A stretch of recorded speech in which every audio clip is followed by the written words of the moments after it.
গাইবান্ধার ফুলছড়িতে প্রাণী সম্পদ ও স্বাস্থ্যসেবা নিশ্চিতকরণে সেবাদানকারী প্রতিষ্ঠান ভূমিকা শীর্ষক গণশুনানি অনুষ্ঠিত হয়েছে।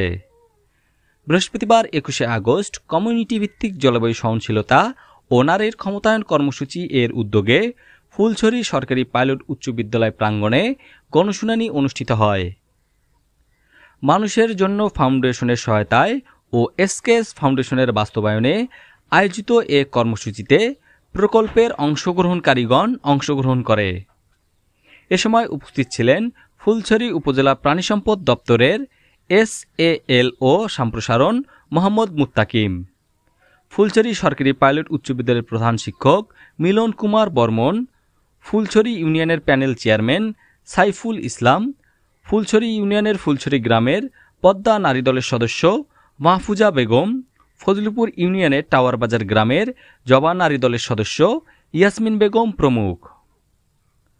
Mostafizur Rahman Philips, সাগাটা news.